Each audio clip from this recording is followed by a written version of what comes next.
আজকে আমাদের আলজুবির হসপিটালে সকাল সকাল দুইটা বাবু হয়ে গেল, দুইটাই ছেলে বাবু। এই বাবু হচ্ছে 3 কেজি 100 গ্রাম পেইনলেস ডেলিভারিতে হয়েছে। আসলে রাত্রি প্রায় 1টা রাত দিয়ে ওনারা ডিসিশন নেয় 12টার পর যে পেইনলেস ডেলিভারিতে যাবে। তখন আমাদের অ্যানেস্থেশিয়ার যে রাসেল ভাই আছে উনি এসে ইপিডুরাল দিয়ে আমাদেরকে পেশেন্টকে হেল্প করে এবং ইপিডুরাল সাকসেসফুল হয়। তারপর হচ্ছে আর পেশেন্ট পেইন ফিল করে না। পেইনলেস ডেলিভারিতে ম্যাজিক একটাই যে হচ্ছে পেশেন্ট ব্যথা বুঝবে না, কিন্তু চাপটা বুঝবে শুধু। তখন এত সুন্দর পুশ করতে পারে যে বাচ্চা খুব তাড়াতাড়ি প্রোগ্রেস করে ফেলে।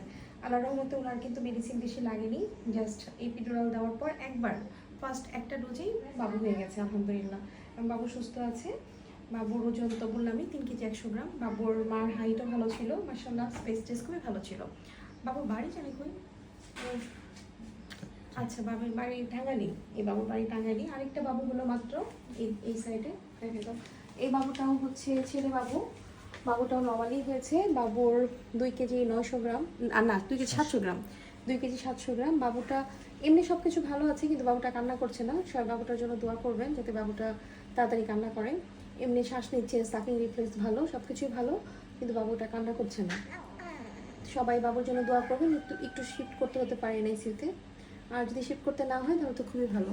তো যাই হোক, চেষ্টা করলে ধৈর্য ধরলে আসলে নর্মাল ডেলিভারি হয়। সেটা তো আমরা দেখতেই পাচ্ছি যে একটার পর একটা নর্মাল ডেলিভারি হচ্ছে। আর পেইনলেস ডেলিভারিটা নিয়ে অনেকেরই কোয়ারি থাকে, তারা বুঝতে পারে না আসলে পেইনলেস ডেলিভারির সাথে নর্মাল ডেলিভারির কোনো সম্পর্ক নাই। জাস্ট পেইনলেসে হচ্ছে পেইনটা বুঝবে না, এটাই, আর কোনো কিছুই না। অনেক ক্ষেত্রে দেখা যায় যে ইপিডুরাল দেওয়ার পরেও কিন্তু সি সেকশন লাগতে পারে। এটা এমন না যে আমরা পেইনলেস জন্য ইপিডুরাল দিয়ে দিলাম আর হচ্ছে নর্মাল ডেলিভারি হয়েই যাবে 100%। এটা কোনো নিশ্চয়তা নাই, কোনো কিছুর মধ্যেই 100% নিশ্চয়তা নাই, ঠিক আছে? কাজে পেইনলেসেও যে নিশ্চয়তা 100% এমন না। অনেক ক্ষেত্রে কিন্তু ফেইলরও হয়, পেইনলেসেও ফেইলর হয়, এমন না যে হয় না। তো পেইনলেসের সুবিধা যে পেশেন্টটা ব্যথা বুঝে না। তো পেশেন্টের মার মানে বাবুর মার অনেক ধৈর্য ছিল। উনি যখন বলেছে অলমোস্ট তখন হচ্ছে 4 ফিঙ্গার হয়ে গেছে আর কি। 3 ফিঙ্গার হলেই মানে 5 সেন্টিমিটার প্লাস হলেই প্রচণ্ড যদি ব্যথা থাকে, প্রোগ্রেস যদি ভালো থাকে, সেই ক্ষেত্রে কিন্তু আপনার ইপিডুরাল দেওয়া যায়, মানে পেইনলেসে যাওয়া যায়। তো যাই হোক, এখন এই প্রযুক্তির সাথে সাথে পেইনলেস ডেলিভারিটা আসলে দেখা যাচ্ছে যে অনেকেই চুজ করছে। আপনারা যারা ব্যথা সহ্য করতে পারেন না তারা আসলে পেইনলেস ডেলিভারির দিকে যেতে পারেন, যদি স্পেস টেস ভালো থাকে, প্রোগ্রেস ভালো থাকে। আর এগুলো আসলে আগে গদ বাধা বলা যায় না, এগুলো আসার পরে সিচুয়েশন বুঝে ডিসিশন নিতে হয়।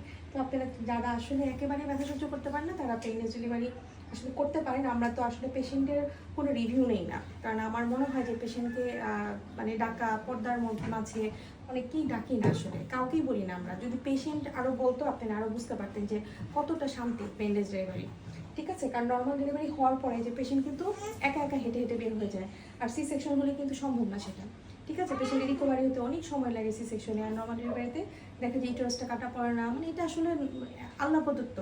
আর সি সেকশনটা আমাদের দেশে একদম মাইনর অপারেশন হবে, বাট সি সেকশনটা কিন্তু মাইনর অপারেশন না, এটা কিন্তু বেশ মেজর অপারেশন। তো যাই হোক, দিন শেষে সবাই নর্মাল ডেলিভারির চেষ্টা করে যান, এটাই বলবো। আর যে ধৈর্য থাকলে অবশ্যই নর্মাল ডেলিভারি হবে, ধৈর্য না থাকলে কখনোই হবে না। আর এই বাবুটার জন্য দোয়া করবেন যাতে বাবুটা সুস্থ হয়ে যায় তাড়াতাড়ি। বাবুটার বাড়ি কোথায়? ওর বাবু মানে টাঙ্গাইলেরই। বাবা অন্য দেশে বাড়ি থাকে। হ্যাঁ হ্যাঁ। আর নিচে আরও পেশেন্ট আছে, সাভার থেকে আসছে, অনেকগুলো আসলে হওয়ার মতো। সবার জন্য দোয়া করবেন যাতে সবগুলো বাবু সুস্থভাবে হয়ে যায়। অনেকদিন পর একটা বাবু কান্না করলো না। মোটামুটি গত 2-3 মাসে এরকম কেস আমরা পাইনি যে বাবু কান্না করেনি। সবগুলো বাচ্চাই ভালো ছিল আলহামদুলিল্লাহ। এই বাবুটাও ভালো, আশা করি সুস্থ হয়ে যাবে। আপনারা দোয়া করবেন ইনশাআল্লাহ তাড়াতাড়ি সুস্থ হয়ে যাবে। তো সবাই ভালো থাকবেন, সুস্থ থাকবেন। আল্লাহ হাফেজ, আসসালামু আলাইকুম।